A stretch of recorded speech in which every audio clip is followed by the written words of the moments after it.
Hey, Real Room fam. We are back on another episode of the Real Room podcast for our series, Dear Younger Me. And today we're talking about something that hits home for me. And we have a special guest, my middle daughter, my twin, Nehemiah. Did you hear that? Twin. Okay, go ahead. Sorry. Hey guys, I'm back. She is back. So today, we're going to talk about just balancing our relationship and you going off to college this past fall, which was a whole situation for me. Like, that was probably the hardest thing. My little best friend gone. But tell us, like, how was that balancing? This is my first semester of college, classes, relationships back at home, and then just me calling you every single day. Hey, trying to. I tried not to.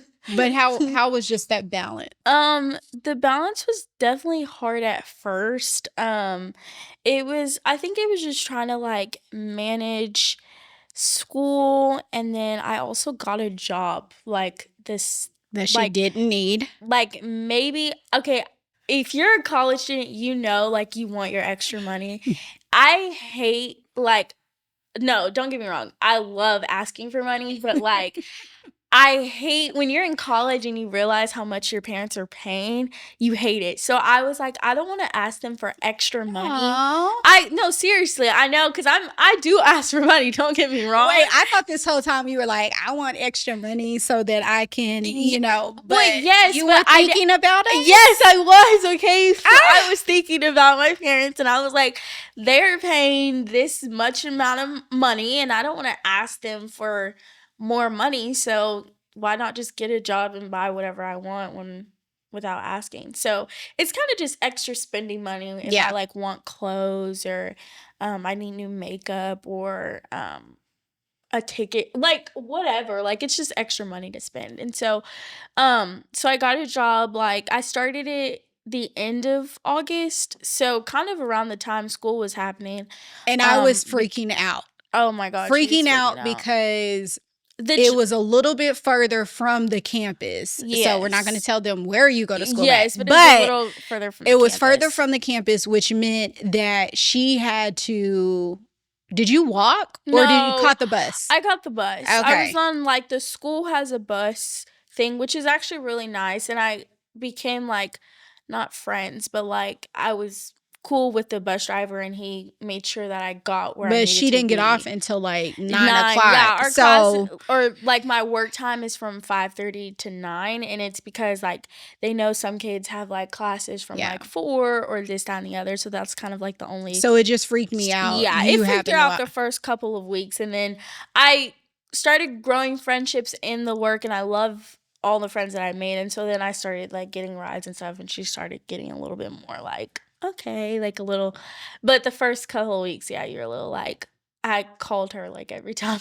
I called her and my dad every time I was getting on the bus or getting off the bus.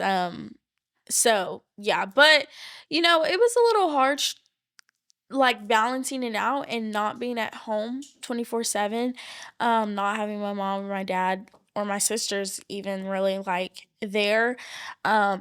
And my dad would always like wake me up for school because I'm not a morning person. I stay up late hours, and I took naps, y'all. Like, your freshman year, they don't talk about it, but you take so many naps. Like, I didn't realize I was going to take that many naps, but I take so many naps to the point where I would take naps and then I wouldn't be able to go to sleep at night. So I'd be up at night, and I would be like dead tired. So not having my dad like being like, okay, get up, time to go to school, like what, it was just really hard. So I had to like really get myself to like get up. This go around spring semester, I am on a new lead where I'm gonna wake up early to go work out, get ready for class, and then go to class, because I'll like wake me up really for the day, and I'm gonna try to go to bed at like 9-10 every night. Okay. But it was goals. Some goals for this semester, because your first semester, there's not really like a playbook on how to, Yeah. manage everything, manage school, if you're working, any extracurriculars you're doing. So it was hard at first, but then I got the hang of it. And now I feel like I'm really got the hang of it going into spring semester. I'm excited because I feel like I'm going to be like a whole new and improved Nehemiah. Okay, come Yeah. on, new and improved.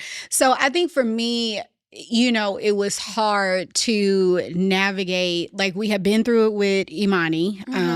She had her first year went to Shreveport, and so that, oh my God, I probably lost my mind. Like She's always. 6 hours away. Oh my God, that was hard. I'm only like a couple minutes away. She's 6 hours away. But let me tell you the difference. Let me be honest with you why I was worried. And I think anybody out there that has multiple kids, you probably, you know your kids. Like this person will be okay. This person you probably got to worry about a little bit more.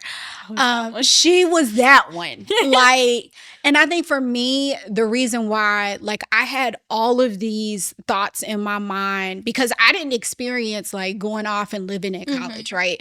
Like your auntie and uncle did. And so they helped prepare you somewhat. But as a mom and as a dad who did not actually live on campus and experience that, it was harder for me to, let you spread your wings and fly because I didn't know how to help you navigate through what to expect. Like I knew what I had heard, you know what I mean?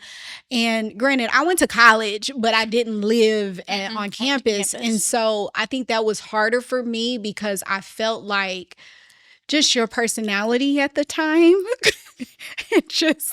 and just who you were very, at the time, I feel like before you left, self-sufficient. I mean, not self-sufficient, but you depended a lot on us. Yes, for sure.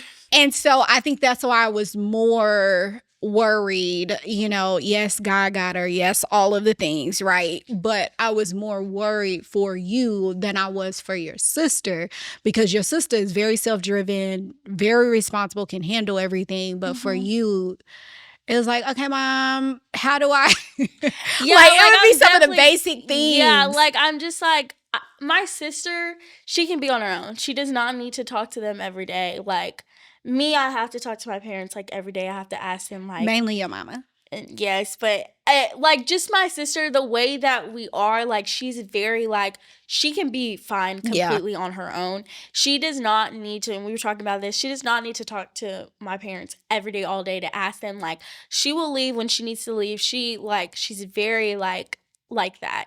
Me, on the other hand, I'm not like that. I'm very like need my parents. Like I need my parents. I need them to help me. Like I need their guidance because I felt like I feel like I would like do something wrong if I did it this way or if I did it my way. So I would have to ask like my parents. And so I get why she was scared, but I was fine. And I think that's the thing, like, y'all mess with me all the time and y'all say that I have favorites. They always say that she's my favorite. She's not my favorite. Okay. She's not my favorite, y'all. She just, like, I think I speak for a lot of parents out there. Like, each kid has a different personality. And there's a different way to love you. There's a different way to nurture you. There's a different way. And so it comes easier for me with you because you're literally like my soul twin. And so I know how you're going to almost think and feel during a certain situation. And so it just makes it easier with you. Your two sisters, they're just very hard shells to crack. Like, they are hard. They are hard shells to crack. So I tell them all the time, like, I love them each the same. It's just in a different way. Yeah. And that different way may seem like I favorite her more, but it's just think alike. We do. I'm you when I'm you literally dear younger me. Yeah, like me. And so I think that's what I try to help them understand because I just get you, right? And lately we've been bumping heads if we keeping it real because she been feeling herself. I've been home for a whole month and I haven't been away, so it's like I miss school. Like I didn't realize it because people that go to the same college as I do, when they were like telling me, they were like, you're gonna get there, you're gonna love it, you're gonna love like the freedom, all of that. And then when you go for that month break, like Thanksgiving's only a week, but that month break For Christmas. for yeah. Christmas, you're really gonna miss it, and you're really gonna be like, oh my God, I need to go back. And they were to the T right. Like to the point where I was getting in my feelings like, oh, so you want to leave me now? You just have to understand, like, you just start thinking about, you're like, oh, like, I just like miss like my unlimited Chick-fil-A and like that I'm paying for. Yeah, like it's not like I'm not using my money to pay for the food. Like this is just stuff on my phone that I'm clicking and it goes. And I miss my bed, y'all. Like the bed back in college is better than the bed at my house. Okay, let's not get disrespectful. No, really, to like class of 2025, please invest in a good like mattress. Yeah. Because that's gonna You're talking about not mattress, but mattress topper. Yes, that. Please invest in a good one because I love mine. I get the best sleep of my life. I might have and we're not giving free advertisements here. Not free. You gotta pay us. So no.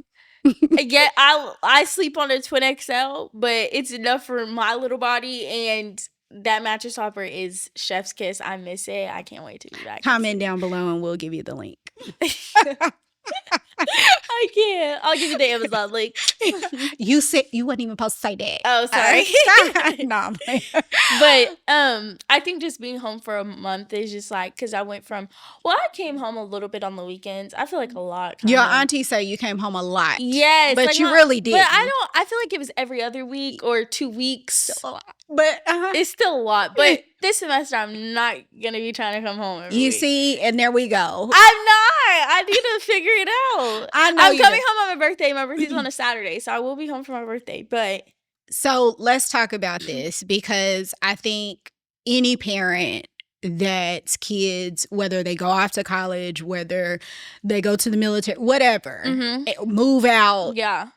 It's a transition and it's a hard transition and one that has definitely been difficult for me because I'm the type of parent, I did not realize that I hover, but I'm the type of parent that I love. When I say I love my kids all being under the same roof. And when your sister went off to college, I think that was the hardest thing for all of us because it was a new adjustment. Yeah. I cried every other night. Yeah. She was so far away. Like, she was so far. Yeah. Thing. I'm not as far away. Like, I can, like I'm saying, like. But still, you're not. No, I get it. But I'm saying, like, I can come back on the weekends. She couldn't. Yeah. Like, we only saw her holidays. Like, generally how you're supposed to live in college. We only saw her holidays. And the fact that she was 6 hours away was like, it was a lot. It was a lot. It was a lot. But even now, like, I'm realizing, even when your sister came back and she's under our roof, going to college, all of the things. When y'all are all in the home for me, I know I get on y'all's nerves. I know I act like I don't want to be bothered, but I really do. She loves to act like she don't want to be bothered, but loves it. I have moments with your daddy, you can ask him, where I will just break down and cry because I know, and I'm going to start crying. Oh my God, Mom. But really, like, I know that time is coming to an end where y'all are going to go off and start your own families and move out of like all of the things. And so this time is precious for me. Yeah. Like Sunday I don't want it to get here. Like, stop, please. Like, time slow down. And so, and I know that your sister is getting older. So the fact of having y'all all under one roof. I know once Monty leaves, I already know, like, because I know I'm not going to be, I'm not there every day once the semester starts and then comes the next semester. And then my sister, like, she's at the age where it is time for her to. No, it's not. See, that's the problem. No. That's the problem with us. It's not, it does not mean. But hold on, let me say this. Okay, save your money. Public announcement. As long as you can, stay at home It is so important. Save your money. Don't always be so ready to get out. Because this is the thing. Hey, I'm a real estate broker, have my own brokerage, all of the things. And I say this all the time to families. We have to learn, especially within the Black community, how to build generational wealth. And one of the ways that we can do that is through real estate. I wish someone would have said, because my daddy was like, okay, college or military. And he may have said you could stay at home, but I was so grown, I was so ready to get out there. And so I got out there and shouldn't have. And I think about all the money that went down the drain, that if I would have invested that money into real estate or something like that, I would have even more equity and generational wealth that I could have easily passed down. Now, we're doing okay now, right? Yeah. But what I'm saying to you and every young person out there, if your parents are saying that you can stay at home, stay at home. I know it gets tough. I know they get on your nerves. I know they can be, what's the word, cringy. I know all of those things. But at the end of the day, I really need y'all to hear me. Like, if they are saying stay. Yes. Okay, I get that. But let's, from the kid side, Okay. teenager side, adult side, whatever. Young adult. Young adult side. It's, yes, like saving money. I get that. But at the same time, some people just want to live on their own. And that's fine. I mean, I know that's not the ideal that you want, but you got to think about what people want. So I'm just saying, like Monty, like, she will probably move out in the next year or two, and and I think that's one of the reasons she doesn't want her to, because like she said, she wants all her babies under the same roof, but in reality, in the next 2 years, it's gonna be Kyle Land and the dogs, and that's it. You got Breeze and Bryn as your other 2 kids, because they're not even, Breeze just turned one, Bryn's only a few months. I know. And Kyle Land, these are our dogs. Yes, our dogs. We love them. And Kylan, she's about to start high school. I know. Don't. Okay. See now. But I mean, it's a part of growing up. Like, I'm not, like, I think once I hit my sophomore year and my junior year, I'm really not going to be home like that. It probably will be like the holidays. Can we speak life? Okay. Okay, I'll try to be home as much as possible. But it just, if we're just being the real, in the real room, whatever, in 2 years, it's gonna be, you know, and you have to adjust to that. Like, but that's easier said. And I know what Papa used to say to me all the time: you will find out when you have your own kids. Like the other night, your sister was gone. Your daddy stayed up all night. Yeah. Me? Yeah, daddy does do that. He cannot because I know sleep. that he is. Yeah. Like, so I have that comfort in knowing, okay, one of us is up. So one of us is tag you in. And yeah, so they are like that. They don't go to sleep until we're home. But I get it now. Yeah. Like Papa used to say it all the time. I get it now. And so, you know, I want you to be mindful as you step into this new world, this new season, this new journey. You know, just be mindful that one day I'll get it. I know I will. You'll be a mother and you'll understand every emotion and every feeling that I have each and every day, like when it comes to y'all. So, let me ask you this, you know, thinking about how we talk about me not having the experience that you have had, that you're having now, like right? With college and all of the things. Just know that I am getting the opportunity to somewhat live through you, but also having to learn how to allow you to spread your wings and be the young adult that you need to be for yourself, right? Sorry, my leg went to sleep. I hate when that happens. How do you feel I can do a better job of allowing you to just be you? Well, honestly, I think you're doing fine. Oh, I do. The the one thing, not trying to be like this is sneaky or anything, but like your parents don't know like where everything is at, like where you're at staying at. So it's not like if it's like your hometown, they know like, oh, what are you doing here? Blah blah blah, whatever. But when it's like somewhere else where they don't really know, I mean, it is like I'd still do like tell them everywhere I go, even if they don't know. They're like, I don't know where that's at, but okay. They still like have my location for safety reasons, and yeah, I mean, it's just like not really like nagging, I guess. Like you just don't really, neither you or daddy really and because we nag know, like that yeah, because I feel like they're getting to a point where, well, one, we like go at them every time about it. We're like, okay, y'all gotta chill out for a second, like let's be cool, like y'all say y'all are cool parents but you're not acting that I'm a way. cool parent. Okay, see, stuff like that, like if you're saying you're cool, you're not cool, like but I feel like y'all definitely gotten to a point where it's just like it's almost like y'all don't really just like ask all the time like, oh, what are you doing and this that and the other. Like I really tell y'all, I call them like pretty almost every day. Yeah, Like last semester I called mama like my mom like every almost every day, yeah. and I was like, oh, this is what I'm about to do. I did this, went to class, whatever, about to do I had to tell you, laundry. Maya, I still gotta make money, so I have to work. I can't have you calling Yeah, me. like I would call her a lot, and I think that's just like what happened your first semester of college. You just want to call your parents because you're not with them Yeah. 24/7 anymore. So, um, but I would say you guys are doing actually a pretty good job. I was a little hesitant because I didn't have faith in y'all.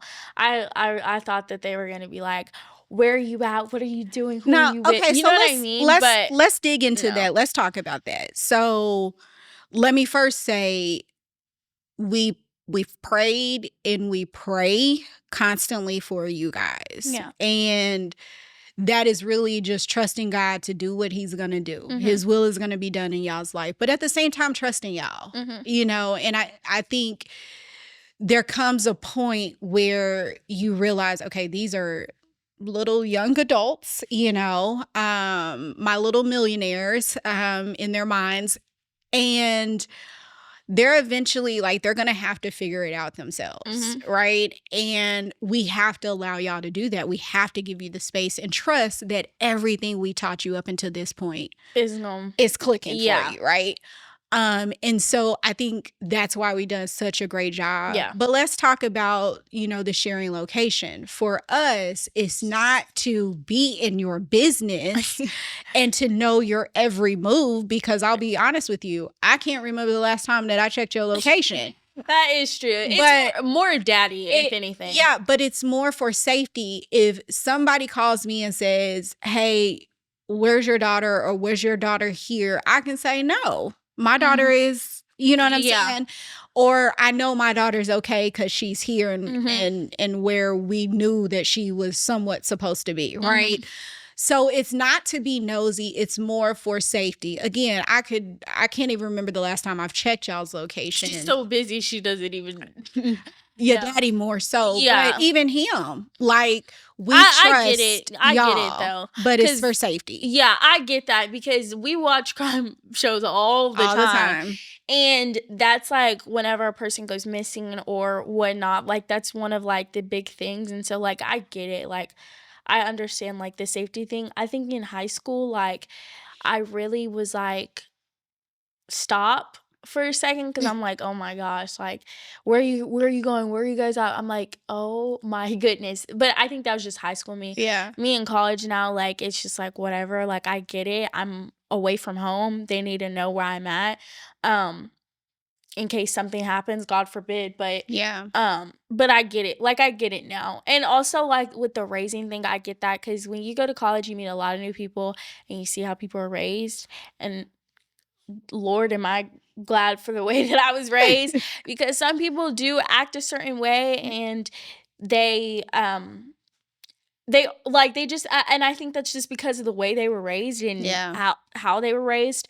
But we were really lucky to have y'all like raise us the way that we are. Like I say hi to people that I know. I smile at everybody. I open doors for people, like, Yeah. because you just never know what people are going through. So I feel like the little things matter. That's good. And so, and I think that's a big thing. One of the big things, like, other than like respect and being kind to other people, like, kindness is like a big thing that I take on to college, because you never know who you meet. You can meet someone and that could open So many doors for you. Yeah. So, and it's just really about being kind. yeah, just being, and also, yeah, just being kind to people in general, because why not?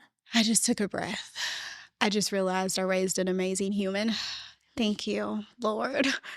You know, okay, pause. Because my friends, so when it comes, the way that I am, when you're my friend for life. Like, that's just how it is. I will ride for you. She like, will, to a fault sometimes. Yeah, like, I will ride for you. Like, if anyone has something to say to you, I'm coming with it. Like, she's my child. That's dear just how younger I am. me. She is the same way with her friends and family. Like, I just don't let people talk about. So when it comes to my friends, like, I really like ride for them. Like, that's that. And so they were like, Nia, that's my nickname. They're like, Nia, if we weren't friends, I'd be scared of you, because I feel like you would just, I was like, I mean, it's just like some people, like, they just don't know how to act sometimes. And you just got to be like, hey, chill out. Like, it's okay. But some people like to say slick stuff, and it's just like, why? Yeah. What's but the there's point? no reason to even respond. Yeah, and there isn't. Sometimes silence is the best thing. Yeah. Like, really, like, it really is. But other than that, yes, she raised an amazing person. She did. I just love to go to war with people who like to mess with people I love. Okay. I'm just that's who I am. I just really, like, when it comes to, like, my family and my but friends. It takes a lot. So yes. We are, again, like, for me, especially at your age, like, I'm 40 something now. I'm not like, I blow people off, right? But for you at that age, I remember being the same way. Like, I rode for the people I rode for, and it took a lot for you to push me to that point where I'm gotta say something. Yeah. And so I think, you know, just in the climate that we're in, just society now, like, you just have to be mindful how you move how you do it, because some and what people you say. take it really to heart. Yeah. So sometimes I'm just like, yeah, I say what I gotta say in my mind, but at the end of the day, I raised an amazing human. All right, so to wrap this thing up, we are wrapping up the series of Dear Younger Me, and thank y'all for. It was fun. Yeah, I mean, the first episode, what did we talk about? What did we talk about? That first dreams and aspirations, and then we gave them context about. Got a little bit deep. And this episode, I just really wanted to let people know how important it is to just let your babies fly. Let them be them. Well, also stay connected too at the same time. Like, yes, let them fly. Like, coming from the kid side of it, like, please, like, call your parents and stuff like that, because it means the most. Oh my God. When you call them, because when you get in college, you're doing so many things that you can get distracted and not. There are some days where I will forget to call my mom because I'm doing so much. Yeah. And I'm like, oh my God, I forgot to call my mom. But it's like 11 o'clock, 12 a.m. She's probably knocked out of sleep. So can't call her. I'll call her in the morning. I'll, like, send her, like, a good night. Hey, mommy bear. Yeah. Like, I'll say, like, good night, love you, like, I got home, whatever. So, but check up, not necessarily check up. I mean, yes, check up on your parents, but call them as much as you can, because it really does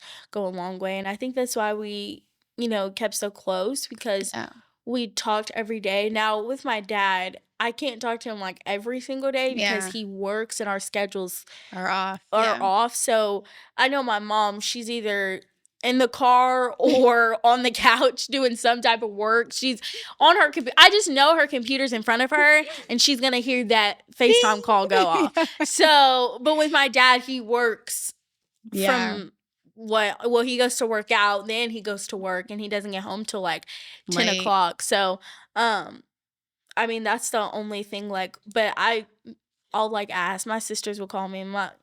Last semester, Monty called me, like, I feel like she texted me and called me a lot. She may not say it, but she missed you a lot. I think there was definitely a missing piece in the family when I was gone. Oh, for sure. You are definitely the glue that holds us all together. She is also the How was that? mediator. You Once I being left. gone? Oh, y'all, let me tell y'all about Okay, my we dog. were wrapping up. No, Okay. I know, but he is so trifling, y'all. This makes me so sad. Oh, Bentley. I was gone for only like 2 weeks. Literally, I left, and then it was my first week of school. And he goes passed missing. away. And I was like, find him. Like, what are y'all doing? I'm seeing her crying in my 9 a.m. class. Like, I'm sending them videos and pictures of me crying because I'm devastated. Like, y'all don't understand. That was my baby. Like, he would sit up on the couch with me all the time. So that was very traumatic. Oh my, it was so traumatic for all of us. Like, Yeah. we were really upset. Mama and Daddy y'all were even crying because they hated us crying and seeing us so hurt. But we were devastated. Honestly, I think it was a blessing in disguise that I wasn't home because I would cry oh my God. every single day because Monty and Kai were like, anytime we saw his bowl or his bed, we would cry. And I'm glad I wasn't home for that. But it was still, I would think about him and I said, my baby, why would you do that? Like, it just made me so sad. But that was tough. It just happened. Back to what I was saying. Sorry. Yeah, she just went, see, I told you it's unscripted. Like, it just kind of. I was thinking about it and I was like, oh my gosh, that also happened. Like, whatever. But how was, like, the beginning of me being gone? It was hard. It was definitely hard. For everybody? For everybody. Like, it was a missing piece. Like, she's the one who will at least come out of her room, sit on the couch, talk to us, all of the things. And so, just with everything in life, you learn how to evolve and change with time and the situation. And so we did that, but it definitely was hard for us. Anytime any of y'all are out of the house for a long period, it's tough. Yeah. So, but we've adjusted, and they're doing good. We know you're doing good. We know you will. So, we're happy. We're happy Just that think about it. This month is almost over. Yeah. But then I only have 3 more months and I come home for 2 months. And you come home again. I love it. For 2 months, for longer. Yes. Yay. Yes. Well, I want to end the series by reading a letter to you. Ooh, letter to me. Yes. And I just felt like this is something that I wanted to just tell you because I see so much of myself in you when I was your age. And I've told you, I know that you are going to, I've already seen it, you are going to do amazing things. You're going to be great. And I want you to continue to believe in the power of, one, knowing whose you are will help you to also know who you are, and that anything with God is possible. And so as long as you keep doing that and you strive for that every day, then every desire and dream that you have and goal that you want to reach, as long as it aligns with God, it'll happen. Speak it, write it down, believe it. And you don't like writing stuff down, but talk it out. Yeah. I hate writing, y'all.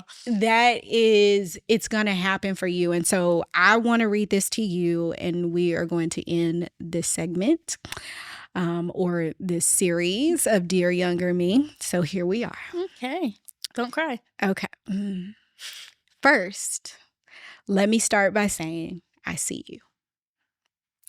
I see you trying so hard to be strong, to keep smiling, to hold it all together when it feels like everything is falling apart. I know you're carrying dreams so big they scare you, and fears so heavy they keep you up at night. But baby girl, you're doing so much better than you realize.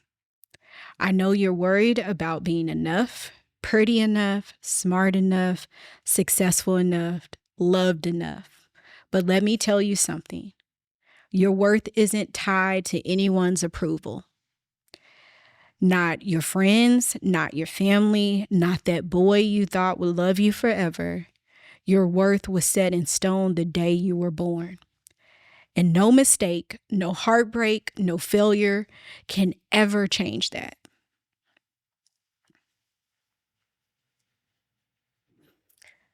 There are going to be days where the weight of life feels unbearable.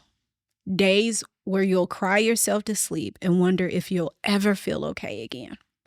But here's the beautiful thing. You will. And not only will you be okay, you'll bloom in ways that you can't even imagine right now. You'll build a life filled with love, purpose, and people who see you, like they really see you. You'll raise a daughter who carries your fire, your smile, and your spirit, and she'll remind you every day that everything you fought through was worth it. But before you get there, I need you to forgive yourself. I need you to forgive others for the things you didn't know, for the choices you made out of fear, for holding yourself to impossible standards. Sweet girl, you are allowed to stumble. It is okay to fall and to start over again. If I could wrap my arms around you right now, I'd hold you tight and whisper, you are enough. You are worthy, and you are so deeply loved. Hold on. There's light waiting for you on the other side of any of the darkness. And one day, you'll look back and realize you were never broken. You were never the mistake. You were just becoming. With all the love in my heart, your older, wiser, and still learning self, your mother, Lucretia. That was good, Mama. Thank you. I love you. I love you too. You are enough. You are worthy. Thank you. You are enough. You are worthy. I know. Even at 40.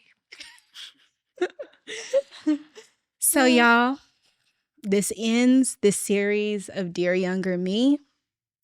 Until next time, always keep it real and know to give yourself grace and forgive yourself. And don't forget to love yourself. Until the next time, I'll see you in the real room.